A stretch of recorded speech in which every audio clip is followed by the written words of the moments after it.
सर्वदलीय बैठकको आह्वान गर्नुभएको हो।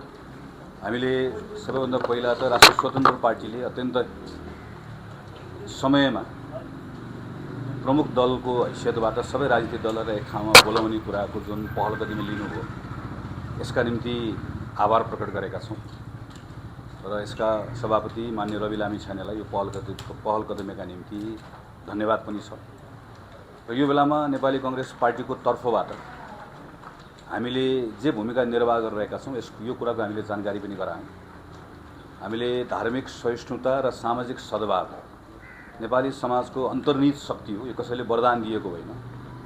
वर्षौंदेखि नेपालको नागरिकहरूले, नेपालको समुदायले साझा प्रयत्नबाट आर्जन गरेको पुँजी हो। यो पुँजीलाई हामीले जोगाइराख्नुपर्छ र यसका निम्ति कसैले पनि आवेगमा, उत्तेजनामा नआइकन धैर्यता र संयमताका साथमा संवाद गर्नुपर्छ भनेर आह्वान गरिरहेको कुरा र यसका सार्वजनिक आह्वान मात्र होइन, हामीले हाम्रो पार्टीका साथीहरू, पार्टीबाट निर्वाचित भएका स्थानीय जनप्रतिनिधिहरू प्रत्येकलाई व्यक्तिगत रूपमै टेलिफोनबाट संवाद गरेर सानसानो बैठक राख्न लगाएर यो कुराहरूको सम्प्रेषित गरेको कुराको जानकारी पनि गरायौँ र अरू दलले पनि यही कुरा गरि नै राख्नु भएको छ। हामी आफ्नो दलले गरेको प्रयत्नलाई साझा प्रयत्न बनाऊँ र आज हामीले सामूहिक रूपमा यहाँबाट सबै नागरिकहरूलाई, सबै स्थानीय राजनीतिक कर्मीहरूलाई, प्रशासनलाई, प्रेसलाई सबैलाई आह्वान गरौँ भन्ने एउटा हाम्रो पार्टीको तर्फबाट यो धारणा राखेका छौँ।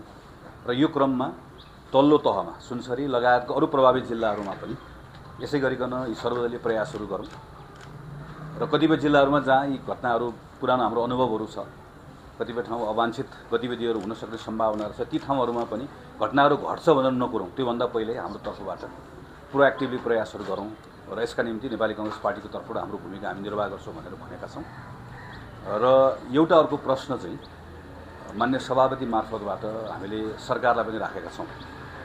हाम्रो प्रश्न के रह्यो भने यतिखेर सरकार के गर्दैछ, सरकार कहाँ छ? सरकार केवल बन्दुकको गोलीमा र लाठीमा मात्र भेटिनुहुन्न र सरकार स्ट्याटसमा मात्र सीमित रहनुहुन्न। सरकार भनेको अभिभावक मात्र होइन, सरकार लिडर पनि हो। लिडरको सबैभन्दा ठुलो स्ट्रेन्थ भनेको उसले कोलाबोरेट गर्न सक्नुपर्छ, उसले अरूलाई विश्वास गर्न सक्नुपर्छ अनि अरूले पनि उसलाई विश्वास गर्छ। यो बेलामा हामीले अपेक्षा गर्ने कुरा भनेको यतिखेर त प्रधानमन्त्रीले तत्कालै सर्वदलीय बैठक बोलाउने हो, प्रधानमन्त्रीले राष्ट्रपतिसँग भेट्ने हो, प्रधानमन्त्रीले प्रदेशको सरकारसँग संवाद गर्ने हो, तल त्यत्रा स्थानीय सरकारहरू छन् उनीहरूसँग संवाद गर्ने हो र तत्कालै आफूले गरिरहेका प्रयासहरूको बारेमा पनि बताउने हो र सँगसँगै सबैको एउटा साझा प्रयासका निम्ति एउटा आधार पनि निर्माण गर्ने हो। हामीले भूकम्पको बेलाको कुराहरूलाई सम्झौँ, त्यहाँ माथि कोभिडको बेलाको कुराहरू सम्झौँ। त्यो बेलामा पनि दलहरूका बिचमा राजनीतिक तनाव व्यापक थियो, तर पूर्व प्रधानमन्त्रीले बोलाउँदै गर्दाखेरि मैले आफ्नै उदाहरण दिएँ। हामी कोभिडको बेलामा सबै कुरा छोडेर दौडेर सिंहदरबार आएका छौँ। वा हिजो सुशील कोइराला प्रधानमन्त्री हुँदै गर्दाखेरिको अहिलेको यहाँ माथि आउनुभएको पूर्व प्रधानमन्त्री पुष्पकमल दाहाल भूकम्पको बेलामा सबै द्वेषहरू छोडेर दौडेर आउनुभएको थियो। नेपालको राजनीतिक दलहरूको क्यारेक्टर हो र नेपालका सबै प्रधानमन्त्रीले अप्ठ्यारो परेको बेलामा गर्दै आउनुभएको छ। भोलि हामी संसदमा यो घटनाको छानबिनका निम्ति लड्छौँ। यो कसैलाई दोष दिएर मात्र पाइँदैन। यो राज्यको एक प्रकारको असफलताको निरन्तरता पनि हो। खास गरिकन मधेसमा प्रत्येक पटक हामी के देख्छौँ भने कुनै पनि घटना भयो भने बल अतिरिक्त प्रयोग गर्ने जुन स्टेटको मेन्टालिटी छ त्यो यो पटकले पनि त्यसले निरन्तरता पायो। यो किन यस्तो भएको छ, यसको कारण के हो? यो कुनै प्रहरीलाई वा सुरक्षाकर्मीलाई मात्र दोष दिएर हुँदैन। यो स्टेट सञ्चालन गर्ने हिजो दोषी थियो भने आज पनि दोषी छ, तर यो छलफल गर्ने उपयुक्त समयमा गरौँला।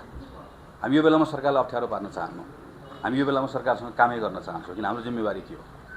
तर मैले अहिले माथि भने यस्तो बेलामा पनि प्रधानमन्त्रीले भाउ खाएर बस्ने हो, यस्तो बेलामा पनि प्रधानमन्त्री ठालु भएर बस्ने हो। यो बेलामा रिच आउट गर्नु पर्दैन, यो बेलामा सबैलाई जोड्ने प्रयास गर्नु पर्दैन र सबैको भएर सबैलाई समेटेर लिएर जाने प्रयास गर्नु पर्दैन, गर्नुपर्छ भन्ने हामी ठान्छौँ र प्रधानमन्त्रीले गर्नुहोस् भन्ने हाम्रो चाहना, हाम्रो माग पनि छ। त्यसैका निम्ति हामीले मान्य सभापति मार्फतबाट र मान्य उपप्रधानमन्त्री पनि आउनुभएको थियो र उहाँ मार्फतबाट सरकारलाई हाम्रो कुरा पुर्याइदिनुहोस् पनि भनेका छौँ।